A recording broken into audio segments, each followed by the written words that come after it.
Hello दोस्तों, dictation start होगी 3 second बाद। स्टार्ट। एक बार फिर शिद्दत से विश्व स्वास्थ्य संगठन के ढांचे में बदलाव की जरूरत महसूस की जाने लगी है। स्वास्थ्य मंत्री हर्षवर्धन ने शंघाई सहयोग संगठन देशों के स्वास्थ्य मंत्रियों की बैठक में इस जरूरत को रेखांकित किया। कोरोना से उपजे वैश्विक संकट ने सभी देशों को सोचने पर मजबूर किया है कि भविष्य में अगर इस तरह की महामारियां पैदा होंगी तो उनसे निपटने के लिए क्या उपाय हो सकते हैं।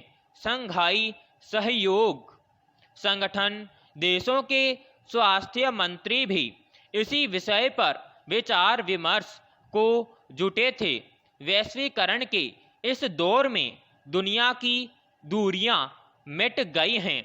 वाणिज्य, व्यापार, पर्यटन, विकास कार्यों से जुड़ी गतिविधियों आदि के चलते दुनिया के सभी देशों में परस्पर आवाजाही बढ़ी है।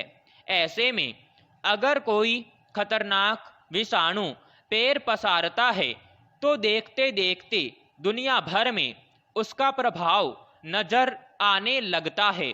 पिछले कुछ सालों में ऐसे कई विषाणुओं के प्रभाव दुनिया भर में देखे गए। उनमें कोरोना विषाणु ने सबसे अधिक तबाही मचाई। इसके चलते पूरी दुनिया की अर्थव्यवस्था चौपट हो गई है। अभी उस पर काबू नहीं पाया जा सका है। उसके बदलते स्वरूप दुनिया के सामने चुनौती बने हुए हैं। इससे निपटने में विश्व स्वास्थ्य संगठन की अहम भूमिका हो सकती है, मगर उसकी नीतियां सभी देशों के लिए समान न होने के कारण उसकी भूमिका प्रभावी नहीं हो पाती। इसलिए उसके वर्तमान ढांचे को बदलने की जरूरत रेखांकित की जा रही है। पैराग्राफ। सुरक्षा परिषद और अंतर्राष्ट्रीय मुद्रा कोष जैसे संगठन इसीलिए प्रभावी भूमिका निभा पाते हैं कि उनके पास शक्तियां अधिक हैं और उनकी नीतियां सभी सदस्य देशों के लिए समान रूप से लागू हैं। विश्व स्वास्थ्य संगठन को भी इन संस्थाओं की तरह शक्तिशाली बनाने की मांग की जाती रही है। कोरोना महामारी के बाद इस संगठन की विश्वसनीयता पर भी सवाल उठे। दरअसल कोरोना विषाणु के चीन की वुहान प्रयोगशाला से फैलने का तथ्य उजागर है, मगर चीन और विश्व स्वास्थ्य संगठन पर आरोप है कि उन्होंने दुनिया के देशों को इस विषाणु की प्रकृति और उससे पैदा होने वाले खतरों के बारे में समय रहते आगाह नहीं कराया। स्वास्थ्य संगठन को चाहिए था कि वह फौरन एहतियाती कदम उठाता और दुनिया भर में इससे बचाव संबंधी अभियान छेड़ने की हिदायत देता, मगर वह काफी समय तक चुप्पी साधे रखा। इसलिए उस पर शक जाहिर किया जाने लगा कि वह चीन का साथ दे रहा था।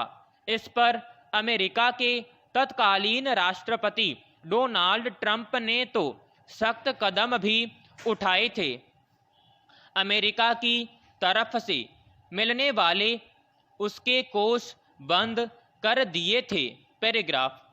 कहने को विश्व स्वास्थ्य संगठन का गठन दुनिया के तमाम सदस्य देशों में सार्वजनिक स्वास्थ्य सुविधाएं बेहतर बनाने के मकसद से किया गया था, मगर हकीकत यही है कि इसके लिए उसके पास पर्याप्त शक्तियां नहीं हैं। मसलन अगर कोई देश अपने यहाँ का स्वास्थ्य संबंधी कोई तथ्य छिपाता या उसे विश्लेषण के लिए उपलब्ध कराने से इनकार करता है तो वह उसके खिलाफ दंडात्मक कार्रवाई नहीं कर सकता। इसी तरह उसके अन्य अधिकारों में भी बढ़ोतरी की जरूरत है। सभी सदस्य देशों के लिए उसकी नीतियां समान रूप से लागू होनी चाहिए, तभी वह कोरोना या विश्व की महामारियों से लड़ने के लिए व्यवहारिक रणनीति पर काम कर सकता है। आज भी दुनिया की बड़ी आबादी सार्वजनिक स्वास्थ्य सेवाओं पर निर्भर है और महामारी के समय सबसे अधिक मार उसी पर पड़ती है।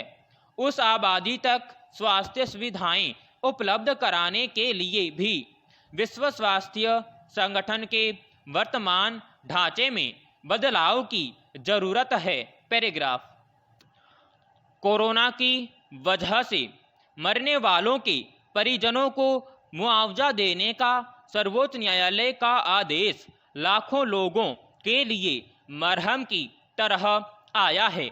हालांकि न्यायालय ने मुआवजे की रकम तय करने से इनकार कर दिया है, पर इस आदेश से ऐसे वक्त में सरकार का मानवीय उत्तरदायित्व जरूर तय हो गया है जब इस मामले में याचिका दायर करके कोरोना से मरने वालों के परिजनों को 4 लाख रुपए देने की मांग की गई थी, तो अदालत ने सरकार से इस पर उसका रुख जानना चाहा था।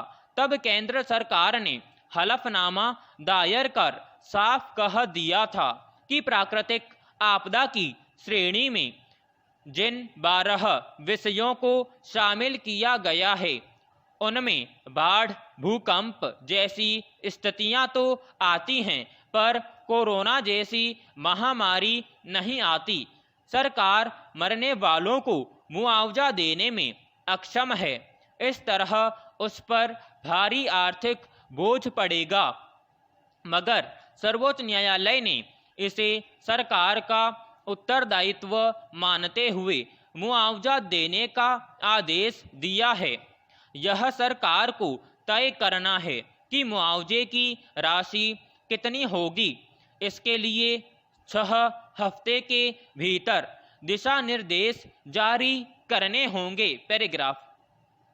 यह सही है कि सरकारी मुआवजे से उन लोगों की जिंदगी आसान नहीं हो जाती जिन्होंने अपना भरण पोषण करने वाला सदस्य खो दिया है, पर सरकार ऐसे लोगों को कुछ दिन तक संभालने की अपनी जिम्मेदारी से मुंह नहीं मोड़ सकती। आपदा, दुर्घटना आदि में मुआवजे का प्रावधान इसीलिए किया गया है कि परिवार के बचे हुए लोगों को संभलने और नए ढंग से जीवन शुरू करने में आसानी हो। कोरोना की दूसरी लहर में सरकारी आंकड़ों के मुताबिक करीब 4 लाख लोगों की जान चली गई, जबकि दूसरी एजेंसियां इससे कई गुना अधिक मौतों का कयास लगा रही हैं। मरने वालों में बहुत सारे लोग ऐसे थे जो परिवार के एकमात्र कमाने वाले थे। उनके जाने के बाद उनके बूढ़े माता पिता, पत्नी और छोटे बच्चों का जीवन दूभर हो गया है। बहुत सारे बच्चे अनाथ हो गए हैं। उनके लिए मुआवजे की मामूली रकम भी बड़ा सहारा साबित होगी। यह भी उजागर तथ्य है कि हर साल लाखों लोग इलाज पर आने वाले खर्च की वजह से गरीबी रेखा के नीचे चले जाते हैं। कोरोना के इलाज पर भारी भरकम खर्च के चलते बहुत सारे लोगों की जमा पूंजी खत्म हो गई। उसके बावजूद अगर कमाने वाले सदस्य की जान नहीं बच पाई तो उस परिवार का भविष्य अंधकारमय हो गया। विराम समाप्त।